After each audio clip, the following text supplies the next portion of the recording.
Was passiert, wenn die mit einem anderen Christ treffen, das, wo nicht dieselben Dinge glauben, das, was du das?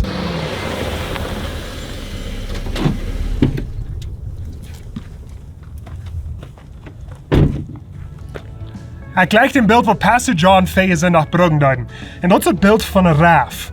En deze raaf dat representeert ons geloven aan Jesus Christus. En zo er zijn 3 verschillende parten van een raaf. We hebben het banische part, dat hoofdpunt. We hebben dus een rem wat hier ram is. Dit kon ze niet moven. Dit is zwart op wit. Dan hebben we nog deze raaf wat hier ram is. Deze raaf die kon zich in wasset bijen. En dit is niet zwart op wit, dit zijn de grave zaken van het kamp aan ons geloven. Zo de vraag is, wat is de hoofdpunt van ons geloven? En wanneer we met andere christen reden, dan kan dit beeld zijn, te zijn wat die geloven doen, wat die geloven aan Jezus Christus is. Wanneer de hoofdpunt hier, dat zal Jezus Christus zijn. En we zijn dat Jezus zegt, dat ik zijn de weg, de waarheid en leven. Kan ik hem een voeder aussterk meen.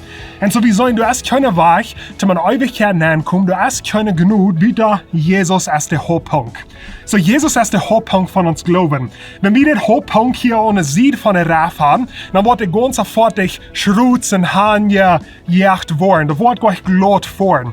So Jesus moet de hoofdpunt zijn. Er moet een meer van ons raaf zijn. Dit is zwart op wit. Wenn je niet geloven hast aan Jesus Christus, dan bist je niet een Christ en hast je niet dat eeuwige leven. En so, Jesus is de hoofdpunt. Dan hierom de rem, dat is de heilige Geest. En so, hier zijn de vrucht van de heilige Geest bij. Dat is lief, vrede, geduldigheid. Wenn we Jesus gaan aangenomen, dan hebben we den heilige Geest. En wenn we den heilige Geest hebben, dan brengen we ook de vrucht, wat de heilige Geest brengt dat. En so dit moves zich niet. Dit is zwart op wit. Dit is entweder die geloofst dat of die geloofst dat niet.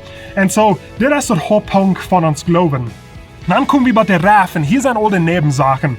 Dit zijn de dingen die niet zwart op wit zijn. Dit zijn de grave dingen van ons geloven. En so hier hebben we dingen zoals muziek nemen, kledij, verschillende menschelijke regelen. De mensen met wat we taub zijn, de kerk wat we nu voeren doen. Hier zijn de nebenzaken bij. En so dit kan zich best bieden. Dit is gewoon zwart op wit. De Bibel zegt niet, een weg is recht en de andere weg is aardig.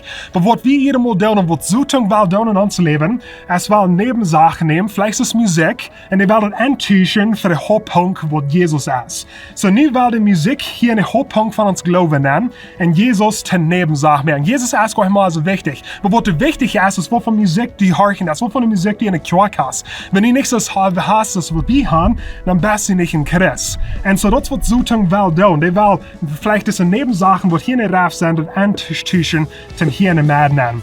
En so wenn wir diesen Bild in denk haben, wenn wir mit anderen Menschen reden, dann wird vielleicht nicht so glauben, als was wir tun. Dann können wir uns fragen, okay, glaubt ihr an Jesus Christus? Ja. Glaubt ihr an den Heiligen Geist? Kann die Frucht von den Heiligen Geist in seinem Leben sein? Ja. Dann ist ein Don't, wenn er nicht so glauben, dass die andere Person, wenn er kämpft, bei Kleidung, bei Musik, bei Twang. Und so wenn wir das Bild in denk haben. Wenn ihr das Video hast gleich, dann will ich liken auf auf Facebook, subscriben auf YouTube, schaut das Video rum mit Ihren Freunden und Familie und wir sehen uns nächste Woche.